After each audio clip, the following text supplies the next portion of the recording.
Assalamualaikum warahmatullahi wabarakatuh. Anak-anak, kali ini Ustadz kembali menemui kalian lewat media video rekaman ini. Mari kita lanjutkan pembelajaran pendidikan agama Islam. Silahkan kalian buka bab ketiga. Ya, silakan kalian buka bab ketiga. Cita-cita menjadi anak soleh. Ya, ini. Cita-citaku menjadi anak soleh. Bab ketiga, halaman 22. Anak-anak, banyak di antara kita ketika ditanya itu, kalau cita-citanya mesti banyak di antara kita kalau ditanya apa cita-citamu, cita-citanya ingin jadi dokter, ingin jadi tentara, ingin jadi presiden gitu ya. Nah, tapi ada anak yang juga bercita-cita ingin menjadi anak soleh. Nah, oleh karena itu Ustadz ingin sampaikan, silahkan kalian ingin jadi presiden, ingin jadi apapun, profesi yang baik, tapi kesolehan itu harus ada. Makanya kalau ingin jadi polisi yang soleh. Kalau ingin jadi presiden yang soleh. Kalau ingin jadi dokter yang soleh, gitu. Nah, pada kali ini Ustadz ingin menjelaskan tentang cita-cita, ya. Ingin menjelaskan tentang cita-cita, apa sih cita-cita itu, gitu ya. Nah, anak-anak, coba nanti setelah kalian menonton video ini, penjelasan dari Ustadz, kalian baca kembali buku PAI-nya di bab ini supaya lebih bisa difahami lagi. Coba Ustadz akan bisa jelaskan. Nah.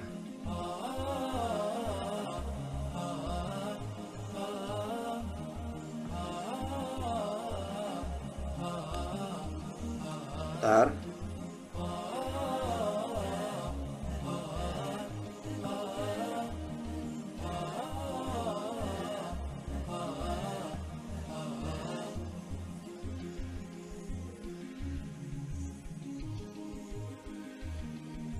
Nah, perhatikan ya anak-anak. Apa sih cita-cita itu kan gitu ya? Coba sebentar. Nah, cita-citaku menjadi anak soleh. Apa arti cita-cita itu? Menurut Kamus Bahasa Besar, Kamus Besar Bahasa Indonesia, cita-cita adalah keinginan atau kehendak yang selalu ada di dalam pikiran. Ustadz ulang, cita-cita menurut Kamus Besar Bahasa Indonesia adalah keinginan atau kehendak yang selalu ada di dalam pikiran. Berkeinginan sungguh-sungguh. Nah, ini cita-cita. Kalau kalian ingin punya cita-cita yang tinggi, ya, maka keinginan itu harus selalu ada dalam pikiran kalian. Nah, terus soleh itu apa sih? Dan apa ciri-cirinya? Ini disebutkan soleh artinya baik. Jadi kalau digabung, keinginan yang selalu ada dalam pikiran untuk menjadi anak yang baik. Nah, itu cita-cita menjadi anak soleh. Sudah paham ya? Jadi Ustadz ulangi lagi. Cita-cita adalah keinginan, kehendak yang selalu ada dalam pikiran. Soleh artinya anak yang baik. Anak soleh itu anak yang baik. Berarti cita-citaku menjadi anak soleh adalah keinginan yang terus ada dalam pikiran untuk menjadi anak yang baik. Nah, apa ciri-cirinya? Ciri-ciri anak soleh itu selalu taat kepada Allah, jujur, setia kepada orang tua, setia kepada guru, setia kepada kawan, dan menghargai sesama. Ini ciri-ciri anak soleh. Selanjutnya nih anak-anak, Mbak, Kalau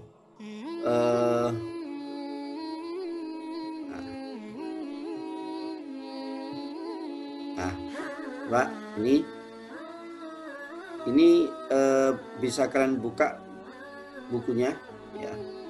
Orang jujur disayang Allah itu seperti apa? Orang jujur sayang Allah itu seperti apa? Nah, perhatikan nih. Orang jujur disayang Allah. Pertama, jujur kepada Allah. Ciri-cirinya apa? Yaitu selalu mentaati perintah Allah dimanapun dan kapanpun. Terus satu lagi, ciri orang jujur yang pertama, jujur kepada Allah. Ya. Apa ciri-cirinya? Selalu mentaati perintah Allah. Perintah itu apa sih? Perintah itu sesuatu yang diwajibkan, seperti sholat, seperti puasa kalau Ramadan. Itu perintah dari Allah. Dimanapun dan kapanpun. Nah, ini ciri-ciri anak yang jujur. Yang kedua, selain jujur kepada Allah, jujur kepada diri sendiri. Artinya tidak membohongi diri sendiri. Takut kalau berbohong untuk dirinya sendiri juga. Kemudian jujur kepada orang lain. Nah, ini ciri-ciri anak yang soleh. Jadi jujur, taat kepada Allah, jujur. Jujur itu jujur kepada Allah, ya, dengan cara mentaati perintah Allah, jujur kepada diri sendiri, enggak berbohong, jujur kepada orang lain juga enggak berbohong kepada orang lain. Selanjutnya anak-anak, ciri anak soleh yang kedua, hormat dan patuh kepada kedua orang tua dan guru. Anak-anak, hormat patuh kepada orang tua. Jadi orang tua itu kan ada ayah, ada ibu, ya. Kemudian lewat syariat pernikahan, maka lahirlah kalian, lahirlah ustadz, lahirlah kalian. Itu karena ada orang tua kita, gitu ya.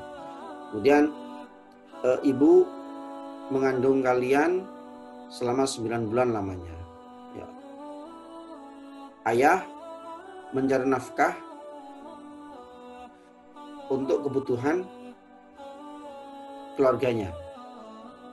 Jadi ayah dan ibu, orang tua itu mengasuh, membimbing, beri makan, minum, pakaian, mendidik. Ya. Nah, ini bagian dari kewajiban orang tua.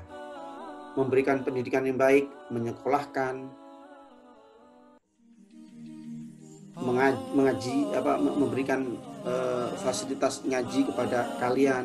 Nah, ini semuanya adalah jerih payah kedua orang tua. Makanya orang tua itu sering berdoa kepada Allah supaya kalian menjadi anak yang soleh. Ya, ini coba salah satu doanya adalah, ya Allah, jadikan anakku orang yang soleh, taat kepadamu, patuh kepada orang tuanya, berguna bagi bangsa dan negara. Ini hampir semua orang tua berdoanya seperti ini. Nah, oleh karena itu harus sepantasnya dan harus kita sebagai anak ini patuh, taat kepada kedua orang tua. Kenapa? Karena orang tua ini yang mendidik kita, orang tua ini yang memberikan, mencari nafkah untuk kita, ya. Apalagi ibu yang mengandung kita 9 bulan. Makanya kita harus patuh dan taat kepada kedua orang tua. Selanjutnya ini anak-anak, selain patuh dan hormat kepada kedua orang tua, kita juga patuh dan hormat kepada guru-guru kita. Nah, mengapa harus hormat dan patuh kepada guru? Kalau tadi mengapa kita harus hormat dan patuh kepada kedua orang tua? Jawabannya tadi sudah saya jelaskan. Nah, sekarang kenapa Ustadz kita harus patuh kepada guru? Nah, begini anak-anak, guru itu pengganti orang tua kalian di sekolah. Orang tua kalian menitipkan kalian kepada ustadz-ustadzah yang ada di sekolah. Kenapa? Karena orang tua, ayah ibu kita ini mungkin sibuk, ada yang kerja, di rumah juga ada acara pekerjaan yang lain. Makanya kemudian disekolahkan dan dititipkan kepada ustadzah. Maka pengganti orang tua di sekolah adalah ustadzah. Ya. Dari ustadzah lah kemudian kita mendapatkan banyak ilmu pengetahuan. Ya. Ustadzah membimbing kita, mengajari kita membaca, menulis, mengajari kita mengaji, mengajari kita sholat dan lain sebagainya, mengenal lingkungan, ya, mengenal seni dan lain sebagainya, membimbing kita, memperhatikan kita, menjaga jangan sampai kita ini melakukan hal yang tidak baik. Itulah yang dilakukan oleh seorang ustadzah, seorang guru kepada murid-muridnya. Dan ingat anak-anak, ustadzah itu menganggap kalian sudah seperti anaknya sendiri kalau di sekolah. Makanya kalau kalian nggak baik mesti ditegur. Kalau kalian nggak baik di sekolah mesti dikasih tahu. Nah, contoh sikap hormat kepada guru. Ayo kalau berbicara dengan ustadzah dengan gurunya yang santun, nggak boleh teriak-teriak, nggak boleh bentak-bentak, ya. Berbahasa baik, yang baik dan benar, ya, tidak sombong, tidak merasa lebih pintar, kan begitu. Sama kalau kita di rumah juga sama, nggak boleh kepada kedua orang tua kita ini manggil orang tua sambil bentak-bentak, minta sesuatu kepada orang tua sambil bentak-bentak, nggak baik, nggak boleh. Dan itu perbuatan yang nggak bagus, sikap yang nggak bagus, itu ya. Jadi antara orang tua dan guru adalah sama-sama orang yang harus kita hormati, harus kita patuhi. Selanjutnya anak-anak, ya, itu tadi adalah ciri dari anak-anak yang bercita-cita ingin menjadi anak yang soleh. Selanjutnya nih, sikap soleh itu apa sih? Kalau kita ingin jadi anak yang soleh, anak yang baik, maka kita harus bisa menghargai orang lain nih anak-anak. Ya, semua manusia ini kan anak cucu dari Nabi Adam. Dari Nabi Adam lah kemudian berkembang, ya, menjadi manusia yang sekian banyaknya ini. Di antaranya adalah kita, ustadz kalian semua. Maka Allah menciptakan manusia itu berbeda-beda, warna kulitnya berbeda, bentuk tubuh wajahnya berbeda, ada yang kulitnya putih, ada yang kulitnya hitam, ada yang tinggi, ada yang rendah, ada yang rambutnya keriting, ada yang lurus, ya. Tidak ada yang sama, hampir tidak ada yang sama. Nah, demikian pula juga kehidupan manusia. Manusia itu ada yang kaya, ada yang miskin, anak-anak. Contohnya di Indonesia, sukunya banyak, ada suku Jawa, suku Madura,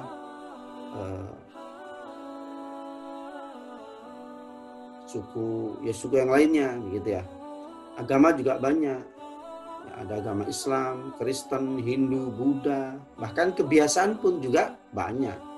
Kebiasaan orang Surabaya dan kebiasaan orang di luar Surabaya juga sudah beda. Nah, lalu bagaimana kita hidup di tengah-tengah keberagaman kayak begitu itu, yang berbeda-beda begitu itu? Maka tentu saja untuk mensikapi itu harus saling menghargai. Nggak boleh kita ini saling menjatuhkan karena berbeda. Kulit saya putih, kulit teman kita hitam, kemudian kita mengolok-olok mereka, gitu ya.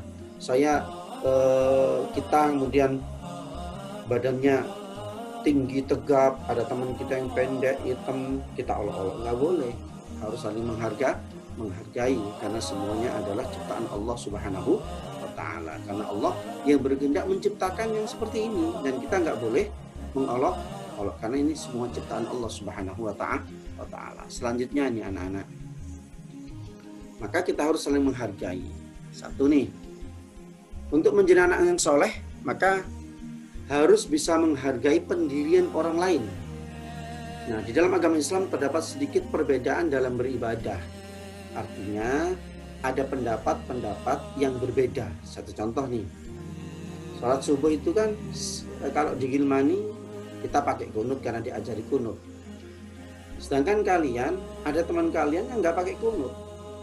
Ya kita nggak usah mengolok-olok mereka, nggak usah menyalahkan mereka, karena ada pendapat yang lain. Ternyata meskipun sholat subuh itu ada yang nggak kunut, itu boleh, nggak ada masalah. Itu cuma beda pendapat saja, dan kita nggak boleh menyalahkan mereka sampai menghina mereka, nggak boleh sampai mengolok-olok mereka, nggak boleh. Maka kita harus menghargai pendirian mereka, menghargai pendapat mereka. Ini termasuk salah satu contoh untuk menjadi anak soleh. Selanjutnya nih anak-anak, yang kedua, kalau tadi ini menghargai pendirian orang lain, nah sekarang yang kedua menghargai keyakinan orang lain. Nah, Ustadz contohkan ya, ada contoh ya, Ustadz bacakan ya. Ahmad bertempat tinggal satu lingkungan dengan Stefanus. Mereka juga belajar sekolah yang sama. Ahmad beragama Islam, sedangkan Stefanus beragama Kristen. Dalam berteman mereka selalu rukun dan saling menghargai, sekalipun berbeda agama. Di pagi hari Minggu, mereka selalu bermain bola dengan teman-temannya yang lain. Namun pada satu pagi, Stefanus menghampiri Ahmad dan minta maaf karena tidak dapat bermain bersamanya. Kenapa? Karena ayah Stefanus mengajaknya pergi ke gereja. Ahmad tidak mempersoalkannya dan menghargai Stefanus untuk pergi ke gereja bersama ayahnya. Ini contoh anak-anak. Jadi kita nggak boleh mencegah teman kita yang ingin beribadah, ya agama lain, kita nggak boleh mencegah. Kita pun sama. Kalau kita ingin sholat, ya kita bilang ke teman kita yang mungkin tidak seagama dengan kita. Ya, kita bilang kalau waktunya zuhur, saya mohon pamit karena untuk sholat zuhur. Kalau waktu asar pamit untuk melaksanakan sholat dulu, nggak apa-apa. Dan kita nggak boleh saling kemudian tidak menghargai keyakinan orang lain, gitu ya. Selanjutnya nih anak-anak, indahnya saling menghargai. Jadi menghargai pendapat adalah mau mendengar pendapat orang lain dan merundingkan setiap pendapat tersebut secara musyawarah dan kesepakatan bersama. Jadi kalau sudah dimusyawarahkan, sudah dirapatkan, dan kita sudah sepakat, ya sudah selesai. Ya, ini namanya menghargai pendapat orang lain. Selanjutnya anak-anak, ini 5 contoh menghargai pendapat orang lain nih. 1, menjalankan dengan penuh tanggung jawab. 2, menerima dengan lapang dada. 3, mendengarkannya. 4, tidak memotong pembicaraan. 5, tidak mengejek atau menyindir pendapat orang lain. Ini contoh menghargai pendapat orang lain, gitu ya. Ini contohnya. Kalau ada orang berpendapat, kita dengarkan. Tidak memotong pembicaraan, tidak mengejek, tidak menyindir. Ini bagian dari sikap baik kita. Maka kalau ini sudah dilakukan, anak-anak, kita akan menjadi anak yang soleh. Tadi Ustaz sampaikan, cita-cita menjadi anak soleh itu harus, gitu ya. Boleh kalian bercita-cita ingin jadi presiden, jadi polisi, jadi tentara, jadi dokter, jadi apapun yang baik, yang baik-baik cita-citanya. Tapi cita-cita menjadi anak soleh ini harus juga dikedepankan. Bisa jadi kita jadi polisi betulan besok, tapi polisi yang soleh. Jadi menteri yang soleh, jadi lurah yang soleh. Nah ini termasuk bagian dari cita-cita kita. Demikian anak-anak apa yang Ustadz sampaikan pada pertemuan kali ini. Semoga kita menjadi anak-anak yang soleh, berbakti kepada Allah dengan mentaati semua perintahnya, menghormati orang tua kita, taat kepada orang tua dan guru kita, dan juga menghargai teman-teman kita dan orang-orang sekeliling kita. Dan jangan lupa berdoa, semoga musibah COVID ini segera berakhir. Ustaz akhiri, Assalamualaikum warahmatullahi wabarakatuh.